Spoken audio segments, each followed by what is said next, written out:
মরুভূমির ভিতরে যে রব্বুল আলামিন পথের নিশানা তৈরি করে দিলেন, যেখানে গভর্নমেন্ট রাস্তা বানাতে পারে না, মরুভূমির ভিতরে যিনি পথের নিশানা বানালেন মানুষ যেন না হারায়, যে আল্লাহ রাব্বুল আলামিন দুর্গম পাহাড়ির ভিতরে গিরিপথ তৈরি করে দিলেন মানুষ যেন হারায় না যায়।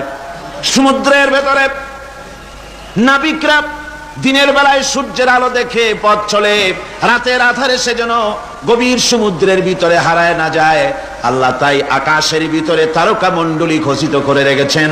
সমুদ্রের নাবিকেরা, জাহাজের নাবিকেরা তারকা দেখে দেখে পথ নির্ণয় করে নেন।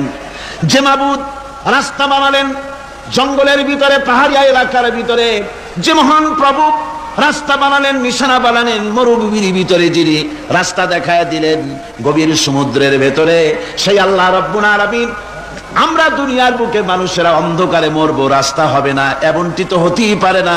আল্লাহ রাব্বুল আলামিন আমাদের জন্য রাস্তা বানাইছেন। মহান আল্লাহ রাব্বুল আলামিন বলেন, وعلى الله قصد السبيل ومنها جائر। আল্লাহ পাক বলেন সোজা রাস্তা, সোজা পথ বলে দেওয়ার দায়িত্ব আমি আল্লাহর। যেখানে রয়েছে অসংখ্য বাঁকা পথ, অসংখ্য বাঁকা পথ যেখানে, যে পৃথিবীতে, সেখানে সোজা রাস্তা বলে দেওয়ার দায়িত্বটা কার? জোরে বলেন কার? আল্লাহ শুধু সৃষ্টি করেন না, সৃষ্টি করেন, শিক্ষা দেন, পথ বলে দেন, পথটাও বাকি রাখেন না, পথটাও তিনি বলে দিয়ে দেন। হযরতে মূসা আলাইহিস সালামের কাছে ফেরাউন প্রশ্ন করলো, তুমি যে রবের দাবি করছো, যে একজন রব আছেন, সে রবের পরিচয় কি? তোমার সেই রব কে? হযরতে মূসা আলাইহিস সালাম যে জবাবটা দিলেন, কি সুন্দর জবাব! এক কথার ভিতরে সমস্ত কথা সন্নিবেশিত হয়ে গেছে।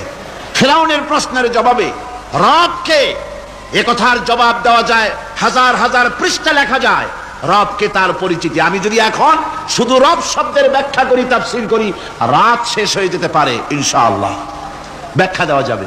কিন্তু মূসা আলাইহিস সালাম কি সুন্দর একটা জবাব দিয়া দিলেন রবকে। শোনো, রব্বুনাল্লাযী আ'তা কুল্লা শাইইন খালকাহু সুম্মা হাদা। রব হচ্ছেন সেই, আমার প্রভু হচ্ছেন তিনি, যিনি সমস্ত সৃষ্টিকে, সমস্ত মাখলুকাতকে যিনি সৃষ্টি করেছেন, আর সৃষ্টি করার পর তার চলার জন্য পথ তৈরি করে দিয়েছেন।